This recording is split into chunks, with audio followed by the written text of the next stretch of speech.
అది విని ఆయన చాలా ఆశ్చర్యపోయాడు. అబ్బో, వేదవ్యాస మహర్షి రచించినటువంటి సూత్రాలకు భాష్యం రాయడం అంటే అది సామాన్యమైన విషయం కాదు. ఎందుకంటే ఆ సూత్రాలను అర్థం చేసుకోవడం చాలా కఠినం. ఒక్కొక్క సూత్రము దాని యొక్క అర్థం ఏమిటి, ఏ సందర్భాన్ని ఈ సూత్రం చెబుతూ ఉన్నది అనేటటువంటి దాన్ని తెలుసుకోవడం చాలా కష్టం. అక్కడ ఉన్నటువంటి పదాలు అవన్నీ కూడా చిన్న చిన్న సూత్రాలు, కానీ ఆ సూత్రంలో ఎంతో అర్థం దాగి ఉంటుంది. ఆ ఉపనిషత్తుల యొక్క సమస్త అర్థాన్ని నిర్ణయం చేసేటటువంటి విషయాలు ఆ సూత్రంలో దాగుంటాయి. కాబట్టి వాటన్నిటినీ కనిపెట్టి ఈ భాష్యం రాయడం అనేది ఇది సామాన్య వ్యక్తుల వల్ల అయ్యే పని కాదు. కాబట్టి ఇటువంటి అద్భుతమైనటువంటి భాష్యాన్ని రాయడం అంటే ఇది సామాన్యమైన పని కాదు.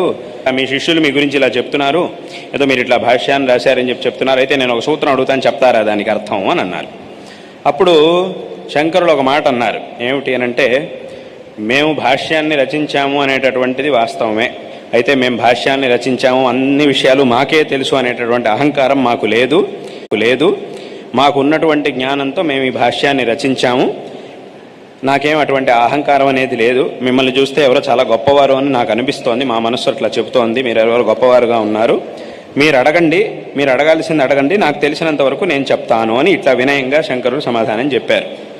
సరే, అలాగైతే ఒక సూత్రం ఉంది, ఏదో ఒక సూత్రాన్ని చెప్పి, ఈ సూత్రం 3వ అధ్యాయంలో ఒక సూత్రం ఉంది, ఈ మొట్టమొదటి సూత్రం, ఈ సూత్రానికి ఏమిటి అర్థం అని అడిగారు.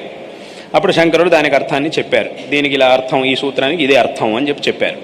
అప్పుడు వెంటనే ఆయన ఏం చేశారంటే, శంకరులు చెప్పినటువంటి అర్థాన్ని ఖండించారు. ఇది కుదరదు, ఇలా చెప్పడం కుదరదు అని దాన్ని ఖండించారు.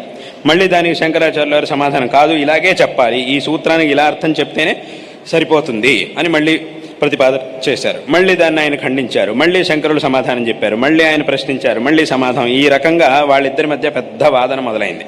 ఆ వృద్ధ బ్రాహ్మణుడు మరియు శంకరాచార్యుల వారి మధ్య పెద్ద వాదన జరిగింది.